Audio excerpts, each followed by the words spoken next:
welcome to Aqua Chick Cupcake Force. I am your host, Dee. On this channel, we react to everything that could be Reddit stories, that could be memes, that could be pop culture.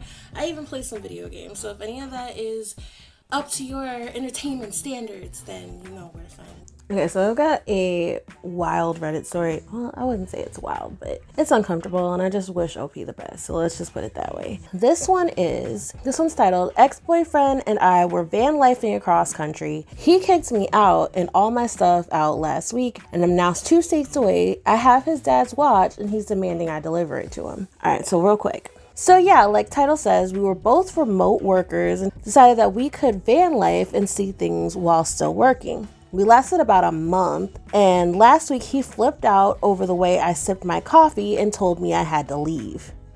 Over the way you sipped your coffee though? Okay, this man sounds petty as fuck already. I thought he meant like we would pack up and figure out how to get me home. No, he meant I needed to get out with all my shit in the middle of a state park in New Mexico and figure it out. I was scared and pissed, so I hurriedly packed everything and got out. A very nice older couple had heard the screaming and saw me with a pile of my stuff and asked if I needed help. I said yes, and they said they would drive me to Albuquerque in their RV and we could figure out what would happen next. Well, it turns out they are the sweetest people ever, and we eventually came to the conclusion it would be easier for me to travel with them to Kansas, and now they've allowed me to stay, paying them insanely fair rent, food, etc. I just have to edit the wife's book and help the husband with his guitar playing. Well, it turns out in the hurry of packing, I grabbed my ex's watch. That was his dad's. I got in touch with him and I told him I was sorry, it was truly an accident, and I had no intention of keeping it. How would he like me to get it to him? He said I needed to meet him in Utah. I said that was ridiculous, I could send it to him. He said that it was too valuable to trust the mail or FedEx and needed to be hand relieved. I said, hand relieved?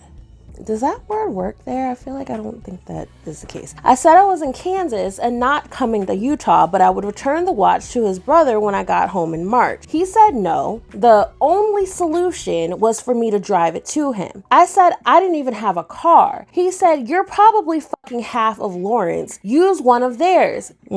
Girl. At that point, I blocked him. The watch is pretty valuable and has a lot of sentimental value, and I will return it. It was my oversight that I have it in the first place. What are my obligations to follow his instructions to get the watch back to him? Edit. Wow, this blew up. For the people asking, it is a lower end Rolex watch. It has all the original box and even receipt when his dad bought it, but it was well worn, so he's never been sure how much it's worth. I guess a few hundred, maybe 1,000, so I'm not sure. I'm not going to keep it or destroy it since it's not mine anyway. So I posted exactly a week ago. Link below, but short story was I was van living with my ex-boyfriend. He kicked me out after a temper tantrum and I caught a ride with some awesome people. I discovered I had his ex-dad's watch. I said his ex-dad's watch? I think she was trying to say I have my ex's dad's watch is what I think was supposed to say there, which has a lot of sentimental value. I told him, asked where I could send it. He demanded I drive from Kansas to Utah and return it even though I don't have a car. Well, so lots of mixed advice, but most people said best option was me to contact his brother. Before I did that, I decided to unblock my ex just to give him one more chance to give me an address where I could ship the watch. Actual text conversation. Me, hey, I'm sorry I blocked you. I just didn't appreciate the insults, but I want to get your dad's watch back. Can you let me know where to send it? I'll pay for shipping, no problem. Like less than 30 seconds later. I stashed a watch in your bag because I wanted to prove to myself what an awful person you are, and good job at proving me right again. This motherfucker is a narcissist. He's gotta be a fucking narcissist. The petty bitch in me would bury the shit in Kansas. I'm just saying. I was like, wow, so many people in the original said that he probably put the watch in my stuff as I was packing in order to force communication and force the opportunity to see him again. Well, you were exactly correct.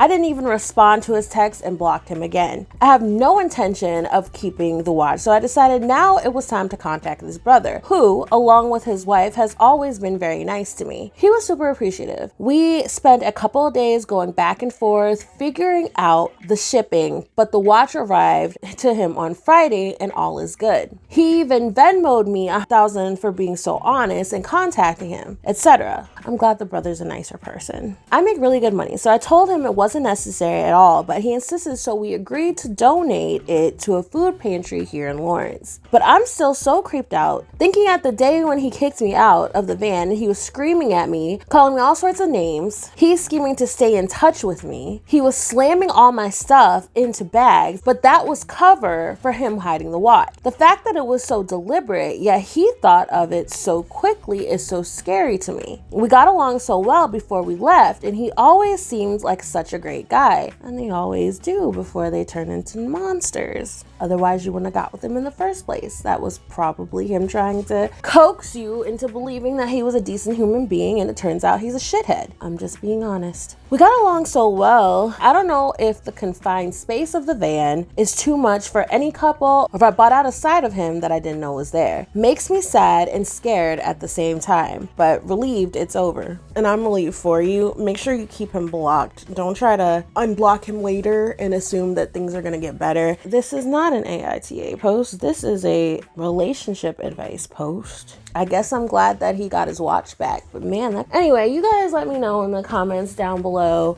what you would have done in this situation. Do you think OP did the right thing? Think OP's ex was a narcissist because he's kind of giving those vibes? You know what I'm saying? Like, why the hell would you put this valuable watch into herself just so she's forced to communicate? Like, I don't know. Let's give an abusive spirit, but whatever. Anyway, anything else you want to say, just let me know in the comments below. In the meantime, have a wonderful day. I'll talk to you soon. I've got kind of a weird one for you today. And I guess it's just weird to me because I don't like bugs. Like, they freak me out. I don't know what it is. There's very few bugs I actually feel comfortable being in, like, the vicinity. There's really none. I don't like bugs. Technically, spiders are not bugs. They're still creepy crawlers. So I am 31, am unsure how to feel about my girlfriend's F27 bizarre hobby, and I need advice. All right, let's see if we can give this guy some advice. My girlfriend, M31, F27, and I have been dating for just over a year. Congratulations. This sounds so cliche, but she is almost perfect for me. She is really into health and fitness. Wonderful. Has an excellent career that she worked really hard for. You go get them, girl. Is great in bed. You just had to throw that one in here, huh? Kind and intelligent, but she lives in a basement suite, which is nicely decorated, and she keeps very clean. Any of you that have lived in a basement suite before know that no matter what you do, you get bugs. First apartment was a basement suite. A lot of bugs all the time. Ants, piddle bugs, no idea what a piddle bug is, beetles, and spiders. I spent a fair amount of time at her place and noticed right away there was a spider in almost every corner. I asked her about it and she told me she doesn't kill them because they eat the other bugs. Smart. Okay, I did some light research and sure enough, she was right. I found a little creepy, but it wasn't a deal breaker. Here's where things get weird. About a week and a half ago, I was using her computer and I noticed a spreadsheet called babies. Curiosity got the best of me and I opened it. She lovingly named all of the spiders.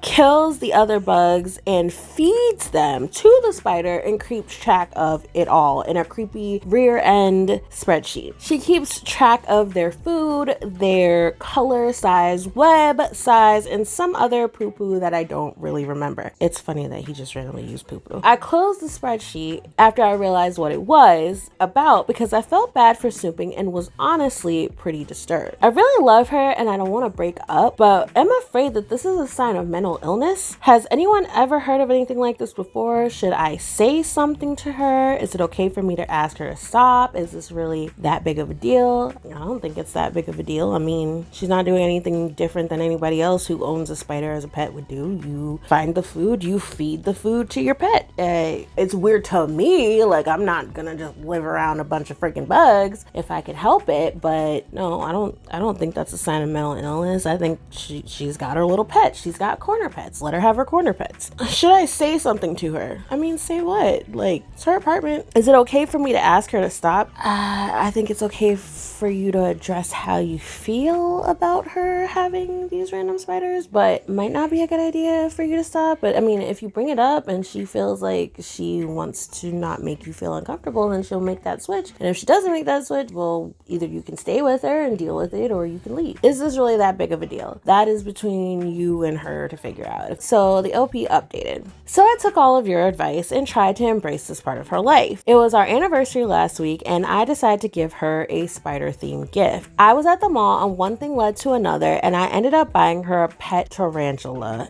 and an aquarium for it. A way to go for being a supportive boyfriend. She loved it, but I noticed the beloved spider is disappearing from around her apartment over the last few days. I asked her about it and it turns out she's been killing them and feeding them to her new tarantula. But they were your babies and now you're feeding your babies to a bigger baby. I don't know how I feel about this. First she's calling them babies and now she's killing, right. Now she's killing them. That's kind of weird. I'm just trying not to think about it and hoping she doesn't find a better boyfriend to feed me to one day.